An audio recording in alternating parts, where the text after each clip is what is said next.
बिस्मिल्लाहिर्रहमानिर्रहीम। आज हम क्लास फर्स्ट ईयर के फ़िज़िक्स के चैप्टर 5 का नेक्स्ट टॉपिक पढ़ेंगे, जो कि है एंगुलर वेलोसिटी।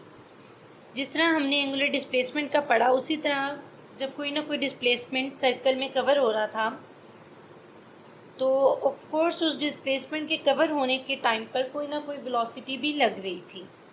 जैसे हमने यूँ ड्रॉ किया था कि ये रेडियस आर और ये रेडियस आर, इतनी लेंथ कवर हुई थी एल। तो इस लेंथ के कवर होने या इस पॉइंट से इस पॉइंट जब डिस्प्लेसमेंट हुआ, तो ऑफ कोर्स कोई ना कोई उसकी बॉडी की पार्टिकल की वेलोसिटी भी थी।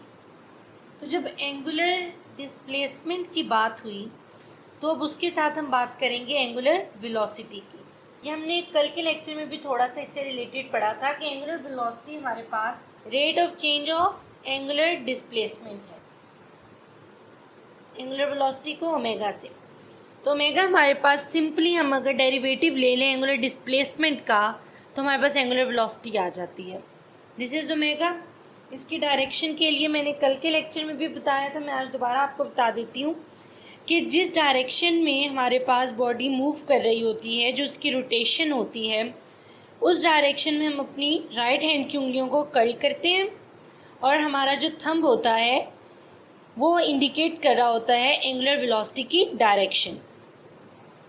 इसी तरह अगर हमारे पास ये इस डायरेक्शन की बजाय बॉडी क्लॉकवाइज मूव कर रही हो, तो उस टाइम पर जब हम अपनी राइट हैंड को रखेंगे और मूव करेंगे अपनी उंगलियों को रोटेशन में बॉडी की, तो हमारा थंब इंडिकेट करेगा कि हमारी एंगुलर वेलोसिटी की डायरेक्शन इनटू द पेज है। फिर वो डायरेक्शन कैसे बनेगी, इस तरह डाउनवर्ड वो डायरेक्शन बन जाएगी। तो ये था हमारे पास एंगुलर वेलोसिटी की बेसिक बातें।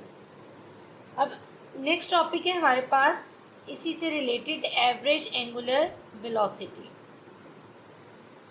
जिस तरह हमने एवरेज वेलोसिटी का लेक्चर पढ़ा था बुक के स्टार्ट में, उसी तरह एक टॉपिक है हमारे पास एवरेज एंगुलर वेलोसिटी। सेम वही एवरेज वेलोसिटी वाली बात है, बट साथ क्या है, एंगुलर आ गया है। तो हमने जस्ट उसके अंदर एंगुलर की लॉजिक को ऐड कर देना है कि टोटल चेंज आ रहा हो हमारे पास एंगुलर डिस्प्लेसमेंट में इन टोटल टाइम टेकन।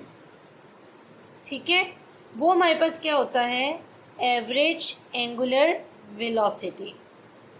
ठीक है, ये है हमारे पास, जैसे कि हमें पता है एंगुलर डिस्प्लेसमेंट, और ये आ गया टोटल टाइम टेकन इस डिस्प्लेसमेंट के कवर होने में। तो इसके साथ एक और इसी से रिलेटेड चीज़ें हमारे पास इंस्टेंटेनियस एंगुलर वेलोसिटी। अब जिस तरह इसके नाम से भी पता चल रहा है, किसी भी इंस्टेंट पर जो वेलोसिटी ली जाए, एंगुलर वेलोसिटी किसी एक इंस्टेंट पर जो ले ली जाए, उसको हम कहेंगे इंस्टेंटेनियस एंगुलर वेलोसिटी। हमारे पास क्या फॉर्मूला था कि change in displacement, angular displacement, total time taken. अब किसी भी इंस्टेंट पर इसको ले लिया जाए, ये आ गया हमारे पास कोई भी इंस्टेंट, किस टाइम पर हम उसको ले रहे हैं कि डेल्टा टी अप्रोच कर रहा है ज़ीरो को। इंस्टेंटेनियस एंगुलर वेलोसिटी का मैथमेटिकल क्या होगा कि limit delta t approaches to zero, time t approach कर रहा है ज़ीरो को, और साथ हमारे पास आ गया एंगुलर वेलोसिटी का फॉर्मूला। एंगुलर वेलोसिटी हमारे पास क्या होती है, वेक्टर क्वांटिटी। ये बात आपने याद रखनी है। वेक्टर की डायरेक्शन होती है, जैसे कि मैंने आपको बताया आप किस तरीके से इसकी डायरेक्शन ले सकते हैं। एंगुलर वेलोसिटी की अब यूनिट्स कौन से हैं हमारे पास, एक तो हम इसको ले सकते हैं रेडियन पर सेकेंड में, इसको हम इसी तरह रेवोल्यूशन पर मिनट में भी ले सकते हैं, और डिग्री के साथ पर सेकंड में भी ले सकते हैं। इसकी हमारे पास डायमेंशन भी होती है।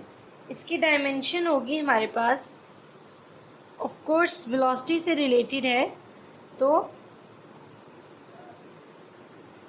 t⁻⁻1 इसकी डायमेंशन है। अब इधर एक इम्पॉर्टेंट पॉइंट क्या है कि हमारे पास एवरेज एंगुलर वेलोसिटी और इंस्टेंटेनियस एंगुलर वेलोसिटी एक दूसरे के इक्वल कब होते हैं, कि हमारे पास omega angular velocity, average angular velocity equal to instantaneous angular velocity, ये इक्वल कब होंगे, जब हमारे पास ये जो मूविंग बॉडी है जो यहाँ से यहाँ मूव करके जा रही है, ये मूविंग बॉडी यूनिफॉर्मली मूव कर रही हो, यूनिफॉर्म एंगुलर मोशन से मूव कर रही हो, तो हमारे पास एवरेज एंगुलर वेलोसिटी इक्वल होगी इंस्टेंटेनियस एंगुलर वेलोसिटी के। ये था हमारा आज का लेक्चर। आई होप आपको ये टॉपिक क्लियर हुआ होगा। आपकी कोई भी कन्फ्यूजन है तो आप कमेंट सेक्शन में पूछ सकते हैं। इस वीडियो को लाइक करें, कमेंट करें, शेयर करें और चैनल को ज़रूर सब्सक्राइब करें।